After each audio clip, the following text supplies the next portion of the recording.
अस्सलाम वालेकुम। उम्मीद है आप सब खैरियत से होंगे।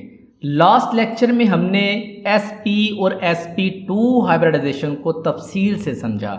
हमने देखा कि कैसे ये हाइब्रिडाइजेशन लीनियर और ट्राइगोनल प्लानर मॉलिक्यूल्स की ज्योमेट्री को एक्सप्लेन करती है। sp हाइब्रिडाइजेशन लीनियर मॉलिक्यूल्स की ज्योमेट्री और sp2 hybridisation trigonal planar molecules की ज्योमेट्री को एक्सप्लेन करती है। आज हम हाइब्रिडाइजेशन की तीसरी और सबसे अहम किस्म यानी sp3 हाइब्रिडाइजेशन पर बात करेंगे। ये टेट्राहेड्रल ज्योमेट्री वाले मॉलिक्यूल्स जैसा कि मीथेन की शक्ल को समझने में मदद करती है। तो चलिए शुरू करते हैं sp3 hybridisation. There in sp3 hybridisation one s orbital low energy and spherical in shape and 3 p orbitals high energy and dumbbell shape intermix to give a new set of 4 orbitals of same energy and same shape. Each of these hybrid orbitals is a sp3 hybrid orbitals. Dear sp3 hybridization में एक s orbital जिसकी energy कम और शक्ल गोल होती है और 3 p orbitals जिनकी energy ज्यादा और शक्ल डम्बेल शेप होती है आपस में मिलकर इंटरमिक्स होकर घुल मिलकर 4 नए ऑर्बिटल्स का एक सेट बनाते हैं जिनकी एनर्जी और शक्ल एक जैसी होती है। इनमें से हर एक हाइब्रिड ऑर्बिटल्स को sp3 हाइब्रिड ऑर्बिटल्स कहते हैं। These hybrid orbitals are arranged in the tetrahedral geometry as shown in the example of CH4. ये हाइब्रिड ऑर्बिटल्स टेट्राहेड्रल ज्योमेट्री में अरेंज होते हैं जैसा कि CH4 मीथेन की फॉर्मेशन में दिखाया गया है। The electronic configuration of valence shell of carbon in its excited and hybridized state are given as follows. अब ये जो नीचे डायग्राम है इन डायग्राम में आप कार्बन एटम की 3 स्टेट देख सकते हैं, ग्राउंड स्टेट, एक्साइटेड स्टेट और हाइब्रिडाइज्ड स्टेट। पहली स्टेट है ग्राउंड स्टेट। इस स्टेट में कार्बन की ग्राउंड स्टेट इलेक्ट्रॉनिक कॉन्फ़िगरेशन दिखाई गई है। 2s ऑर्बिटल्स में 2 पेयर्ड इलेक्ट्रॉन्स हैं और 2px और 2py में एक इलेक्ट्रॉन है जबकि 2pz ऑर्बिटल यहाँ खाली है। इस स्टेट में सिर्फ 2 यहाँ पे अनपेयर्ड इलेक्ट्रॉन्स हैं और कार्बन इसके मुताबिक सिर्फ 2 बॉन्ड बना सकता है, लेकिन हकीकत में कार्बन 4 बॉन्ड बनाता है।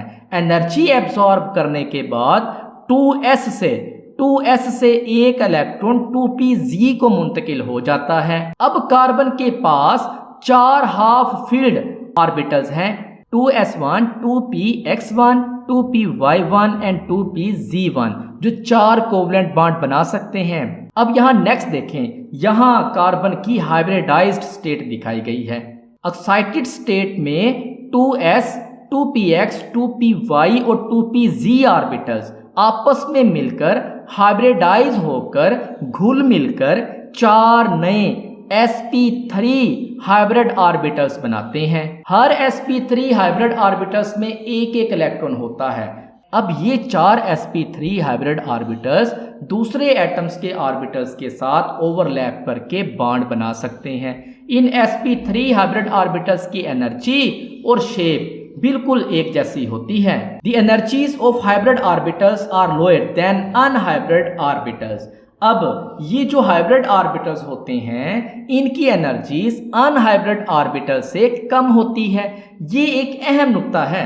जब ऑर्बिटल्स हाइब्रिडाइज होते हैं तो नए हाइब्रिड ऑर्बिटल्स ज्यादा स्टेबल होते हैं जिसकी वजह से उनकी एनर्जी उन ओरिजिनल अनहाइब्रिडाइज्ड एटॉमिक ऑर्बिटल से कम हो जाती है जिनसे वो बनते हैं। इस एनर्जी में कमी की वजह से बॉन्ड फॉर्मेशन ज्यादा आसान और स्टेबल हो जाता है।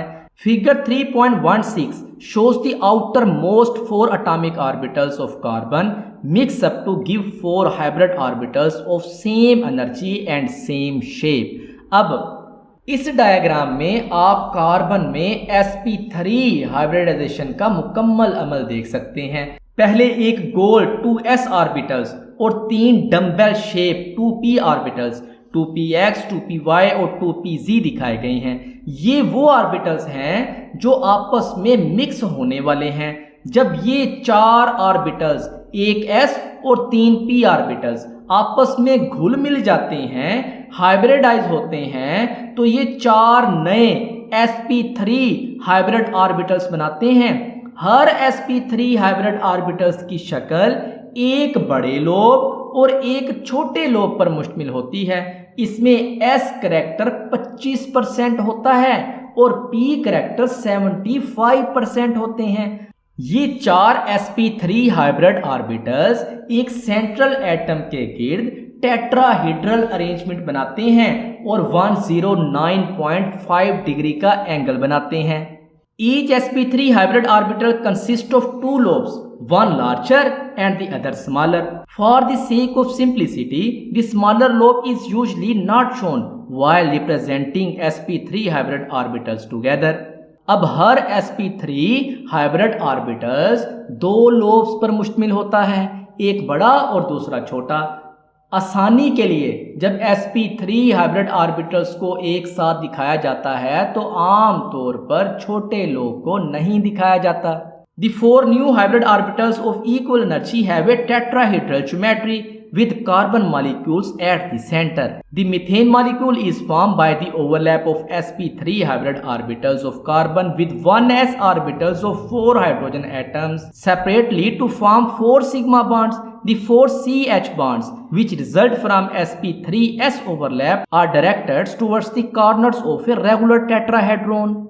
ढेर ये बराबर एनर्जी वाले 4 नए हाइब्रिड ऑर्बिटल्स जिनके मरकज में कार्बन न्यूक्लियस होता है, टेट्राहीड्रल अरेंजमेंट रखते हैं। मीथेन मॉलिक्यूल कार्बन के sp3 हाइब्रिड ऑर्बिटल्स और 4 हाइड्रोजन एटम्स के 1s ऑर्बिटल्स के अलग अलग ओवरलैप से बनता है, जिससे 4 सिग्मा बॉन्ड बनते हैं। जैसे ये sp3 हाइड्रोजन के s ऑर्बिटल के साथ ओवरलैपिंग करेगा और सिग्मा बॉन्ड बनाएगा, ये sp3 हाइड्रोजन के इस s ऑर्बिटल के साथ ओवरलैपिंग करके सिग्मा बॉन्ड बनाएगा।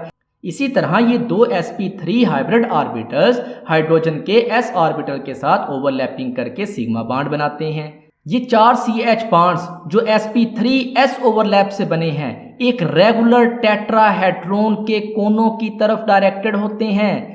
मीथेन CH4 में central carbon atom sp3 hybridise होता है। हर हाइड्रोजन एटम के 1s ऑर्बिटल के साथ हेड ऑन हेड ओवरलैप करते हैं। हर ओवरलैप से एक सिग्मा बॉन्ड बनता है। इस तरह कार्बन 4 हाइड्रोजन एटम के साथ 4 सिग्मा बॉन्ड्स बनाते हैं। क्योंकि sp3 हाइब्रिड ऑर्बिटल्स की अरेंजमेंट टेट्राहेड्रल होती है जैसे इस डायग्राम में दिखाई गई है, इसलिए पूरा CH4 मॉलिक्यूल्स भी टेट्राहेड्रल होता है, जिसमें हर HCH बॉन्ड एंगल 109.5 डिग्री का होता है। ये मीथेन की स्टेबिलिटी और उसकी 3 डायमेंशनल शक्ल को वाज़ेह करता है। उम्मीद है आज का लेक्चर आपको पसंद आया होगा। अगर आपको कोई कन्फ्यूजन है तो ज़रूर कमेंट करें, मैं रिप्लाई करने की पूरी कोशिश करूंगा। लेक्चर अच्छा लगा हो तो वीडियो को लाइक करें, शेयर करें और चैनल को सब्सक्राइब करना ना भूलें। शुक्रिया।